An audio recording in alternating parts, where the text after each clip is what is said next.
126 is my anchor text this morning. Psalm 126.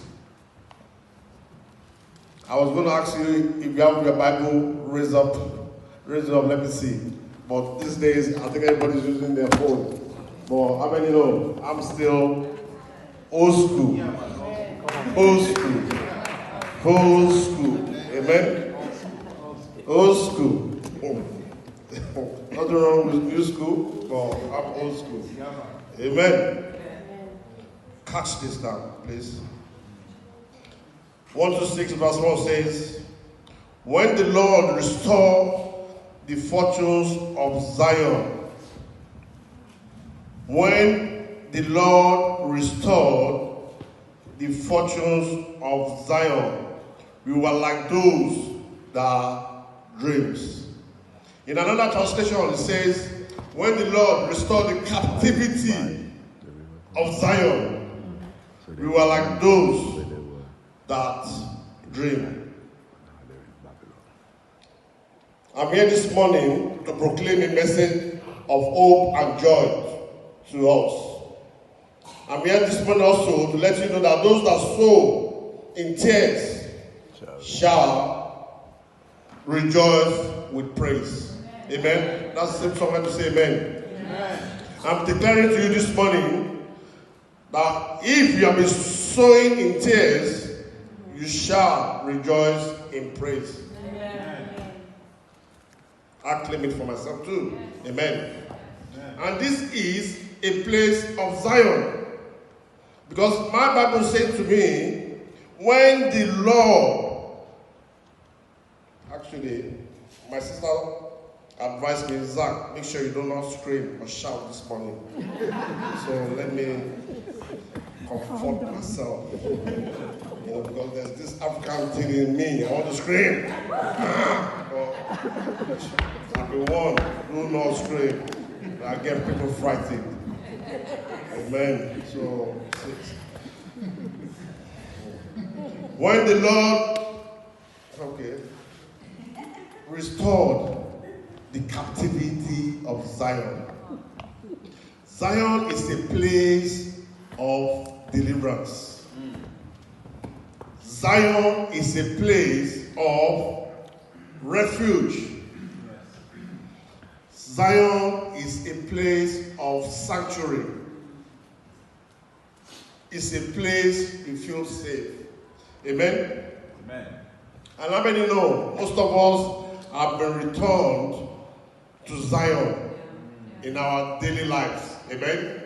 It's not just the children of Israel we're talking about this morning that were returned from captivity. I qualify from being rescued from captivity too. Yes. Amen? And I believe you can share your story too about when the Lord returned you back to Zion. Amen? But let me give you a bit of the historic background of this narrative this morning. The children of Israel were held in captivity for 70 years in Babylon. 70 years. So when the Bible started talking about returning them back to Zion, it means they were taken out of Zion in the first place and taken to Babylon. Amen? Amen. Babylon. Persia. And that is not a good place to be. Amen? So also, they were on a move to go and rebuild the temple. Bear with me this morning, I'm taking somewhere. Amen. And it came a time in the 68th year that God used a man called King Cyrus. God used a man called King Cyrus for his master plan to come to place. King Cyrus was the leader of Persia, and God used Cyrus to release the men back to Jerusalem. Is it not just amazing how God will use your enemies to bless you? Hello? Is it also amazing how God will use that thing that you've been suffering from to be a deliverer of people going through the same stuff? Yes, come on. Is it also amazing how your enemies that used to laugh at you will come and beg for bread at your table? If you doubt my message this morning, I'll say go and read Ezra chapter 1.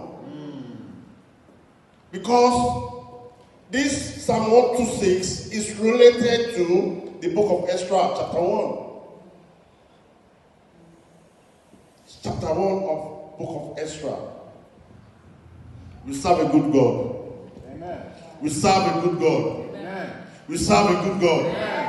As if that was not enough, hello, God even used Cyrus to release the gold and silver. Come on. I like that. Yes, some people say, Zach, I like money. Yes. God even used